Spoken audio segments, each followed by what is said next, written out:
না করি তখন খারাপ লাগে আর কি। যাই হোক, তারপরে এবার আমি রান্না জলটা করে নিই আর এই যে ভাতটা বসে নিই।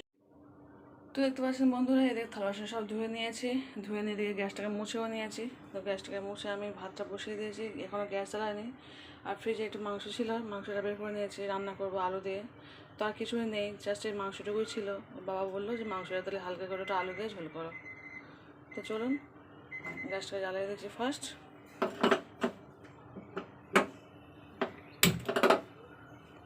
এবার আলুটা বেছে নিই, মাংসটা তো বের করে রেখেছি, মাংস বের করা থাক, এবার আলুটা বেছে নিই।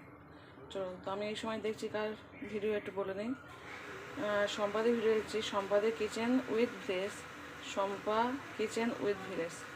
তো চলুন, উনি এখন ভিডিও করছে, আমি দেখছি, আর দেখতে দেখতে রান্নাটাও করে নেবো। তো দেখতে পাচ্ছেন বন্ধুরা, এদিকে আলু কুটে নিয়েছি, এদিকে ধনেপাতা ধুয়ে নিয়েছি, এদিকে আদা রসুন পেঁয়াজ আর কাঁচা লঙ্কা, আর এখানে হচ্ছে টমেটো, দেখতে পাচ্ছেন টমেটোটা কেটে নিয়েছি। তো চলুন, আমি চটজলদি রান্না করবো, কীভাবে তাড়াতাড়ি সকালবেলাটা কম সময়ের মধ্যে রান্না করা যায় সেটাই আপনার কাছে শেখাবো। তো চলুন চটপট করে নিই।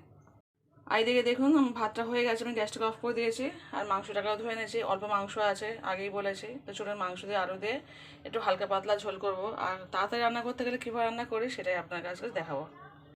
এবার আমি কুকার ঢাকনাটা বন্ধ করে দিয়ে গ্যাসটা জ্বালিয়ে দিচ্ছি। এবার আমার নেক্সট হচ্ছে আদা রসুনের পেস্ট করা। তো চলুন এটা পেস্ট করে আনি, তরকারিটা সিদ্ধ হোক মাংসটা। তো দেখতে পাচ্ছেন বন্ধুরা, আমি আদা রসুনের পেস্ট করে নিয়েছি। আজকে আর শিলে বাটি নেই, কারণ এমনি সময় শিলে বাটি না, শনিবারটা ছুটি পাই, সেই সময়টা শিলে বাটি যখন ছুটি পাই আমি, তাছাড়া সময় পাই না। ওইদিকে আমি মাংসটা গ্যাসে বসিয়ে দিয়েছি, মানে 4 থেকে 5টা সিটি পড়বে, পড়লে আমার মাংস সিদ্ধ হয়ে যাবে, তারপর আলুটাকে দেবো আবার। তো চলুন চটজলদি কীভাবে রান্না করতে হয় আপনাকে শেখাবো। এইভাবে রান্না করে না সকালে খুব কম টাইমে রান্না করা যায়। তো চলুন। তো একটু আগে দেখে বড়শিরা পড়াশোনা শুরু করতে এসে আমার প্রচুর ঘুমাচ্ছে, আর এই চারাগুলো তুলেছিলাম। তো চলুন এখন ধুয়ে নেই, তখন মাংসটা সিদ্ধ হচ্ছে, এই ফাঁকে না আমি কাজগুলো করে নেবো। তো চলো মাংস যখন সিদ্ধ হোক তখন আমি এখানে একটু কাজবাজি করে নিই। তো দেখতে পেয়েছেন বন্ধুরা, আমার কাজবাজি কমপ্লিট হয়ে গেছে। তো চলুন এই মাংসটাকে খুলে। তো দেখুন বন্ধুরা, মাংসটা সিদ্ধ হয়ে থাক, এদিকে আমি দেখতে পাচ্ছেন 2টো কাজু বাদাম নিয়েছি, একটা আমন্ড নিয়েছি, আর দুটো নিয়েছি খেজুর। দেখুন একটু জল দিয়ে ভিজে রাখবো, ইফতার করার পর না আমি এটাই খাই।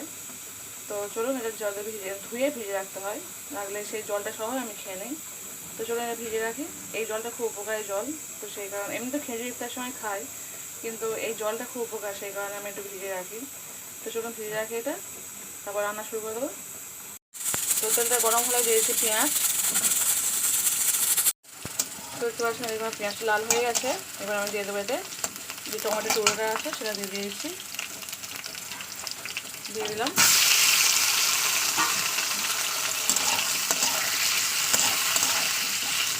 এবার এর উপরে দিয়ে দেবো দেখতে 1.5 চামচ দিয়ে হলুদ গুঁড়ো আর 1/2 চামচ গরম মশলা। আর যেহেতু মাংস সিদ্ধার সময় আমি লবণটা দিয়ে দিয়েছি, তাই লবণটা দিলাম না।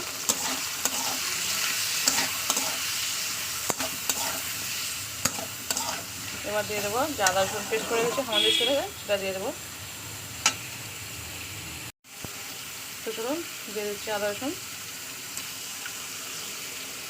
দেখতে পাচ্ছেন আমার মশলা ভালোভাবে পাক হয়ে গেছে, মানে কষানো হয়ে গেছে। আর যেহেতু টমেটো আছে তো তাই পুরোপুরি শুকনো হবে না, টমেটো যেহেতু রস বের হয়। তো চলুন এতে আমি দিয়ে দেবো কাঁচা লঙ্কাটা, দিয়ে দিলাম, একটু নাড়াচাড়া করে নিয়ে এবার এদিকে মাংস আলু সিদ্ধ হয়ে গেছে। দেখতে পাচ্ছি বন্ধুরা, আমি আলু মাংসটা দিয়ে দিয়েছি, দিয়ে এবার একটু ভালো কষিয়ে নেবো মশলার সঙ্গে আলু আর মাংসটাকে।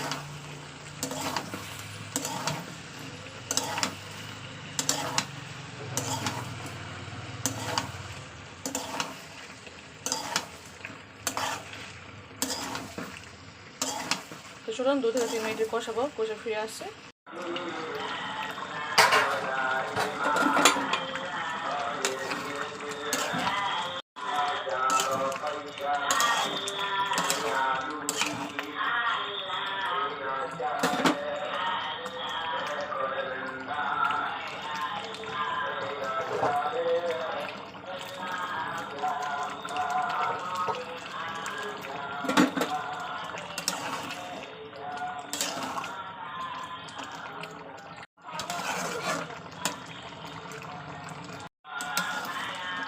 পাচ্ছেন আমার রান্নাটা কমপ্লিট হয়ে গেল। আর বাইরে একটা এসছে যার জন্য একটু ঘরে যেতে অসুবিধা হচ্ছে। তো চলুন দেখা কমপ্লিট হয়ে গেল, গ্যাসটা অফ করে দিচ্ছি। আজকে পর্যন্ত টাটা বাই, পরে দেখা হচ্ছে।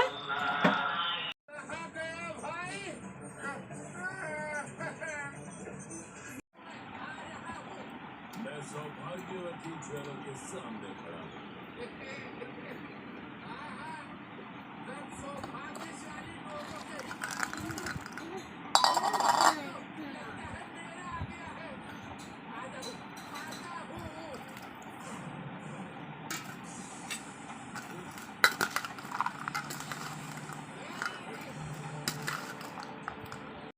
मैं सिर्फ लड्डू सिंह के लिए आया था, तुम्हारे लिए नहीं बच्चे। आपसे मैंने पहले ही कहा था अंकल, बच्चा नहीं कहना। হ্যালো ফ্রেন্ডস, দেখতে পাচ্ছ আমি নামাজ পড়ে সবাই উঠলাম। তারাবি নামাজ এখন বাজে 11টা। তো পড়িয়েছি 9:30 অবধি। পড়িয়ে পুজো করে নামাজটা পড়ে নিলাম, নিয়ে এবার পাঠ করে রাখবো। খিদে পেয়েছে খুব, যেহেতু আজকে ইফতারটা খুব বেশি ভালো করে নিই। তো এবার খাবো দাবো।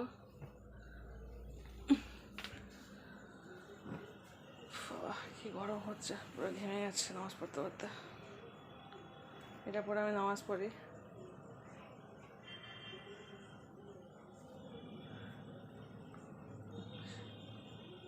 আজকে বাবুর খাওয়াতেও হয়নি, সেই কারণে রাত হয়নি বেশি। আজকে আমি পড়ে উঠেছি, তখন ছোটো বাবু ঘুমিয়ে পড়েছে।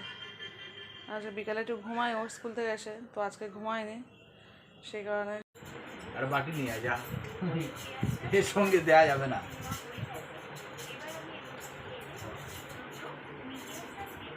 হ্যালো ফ্রেন্ডস, দেখতে পাচ্ছেন ভাত খেতে চলে এসেছি। এখন বাজে রাত 11:30।